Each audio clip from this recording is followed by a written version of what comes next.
Mazza qilib, saunada parlanib o'tiribdi deyapsizmi? Yo'q, jigar. Bitta like bosib qo'yayapman. Yo, bismillah. Men sizni qishki g'amingizni yeb yuribman. O'zbekiston bo'yicha eng premium isitish qozonlarini sotadigan do'konga kelgan edim. Umuman hech qayerda ko'rmagan xillarimni shu yerdan topsangiz bo'lar ekan. Bular saunalaringiz uchun isitadigan pechkalarga. Bular hammasi ko'mirda, o'tinda isitiladiganlar ekan. Ishonasizmi?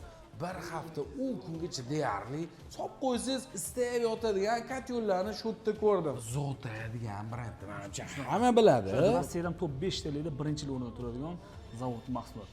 Men buni dilerskisi O'zbekistonda do'konlari borligini bilmas edim. Lekin baribir bularning sifati men uchun nomeradigan ekanda. Premium klassdagi kotyolda, o'sha aytganimdek Rossiyada birinchi o'rinda turadi. Mana shu kattalar necha kvadratda isitadi bular? Eng kichkinasi 100 kvadratdan 1500 kvadratgacha qizdiradiganlari ham bor. Bu yerda turganlar hammasi, ya'ni kichkina kilovatdagi kotyollar. Mana shu necha kvadrat misol? Bu hozir 8 kvadratga. Endi bunga bitta to'ldirib qo'yiladi. To'ldirilganlarga eng kamida 4 sutkadan 7 sutkagacha, ya'ni uyingizni doimiy bir xil issiqlik bilan ta'minlayveradi. Necha kvadrat uy isitadi u? Bu hozir ko'rib turganingiz 150 kvadrat. Misol hozir bitta dachani yoki katta kvadrat uy hisoblab ko'rdi. 2 million, 2,5 million so'mlik ko'mir orqali 250 kvadrat uy isitargan. Agar shuni elektr orqali isitganda necha pulga tardi? 10 milliondan oshiq. 10 million bilan 12 million orasida ketadi. Kamida 4 baravar arzonroqqa shunaqa darajada isitib bera olar ekanda. Respublika bo'yicha dastavkamiz bor. Bizda keyin filiallar ham bor. Samarqand, Buxoro, Toshkent, asosiy baza Namangan. Xorazmda ham bor. Xorazmda ham bor. Eng gilaningizni Namanganga kelib taqalarganda. Jigar, mana bularni videoni ko'rsangizchi. Shunaqasini ko'rganmisiz? Bitta katta xonaga qo'yib qo'yib, dimoq to'lab qo'ysangiz bo'ldi ekan. Zota brendining hamma narsasi bor ekan. Lekin bor ekan. Buni o'rnatdim, berasizlar o'zingizlar? Noldan polniy topshirib ham beramiz.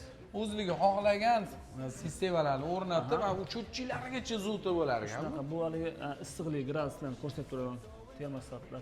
Yo'q, gradus ko'rsatadi. Cho'tchiydi. Agar siz chet elda bo'lsangiz ham uyingizga kelishda oldin isitib qo'ysangiz bo'lar ekan. Mana shunaqa Wi-Fi orqali xohlagan joyingizdan boshqaradigan tizimlari ham bor ekan. Lekin bular yomg'ir urgandan keyin dimoq teshiga to'lib, saqich bo'lib, qora narsalar oqib ketadi-yu. Bunga yechimi bor aka.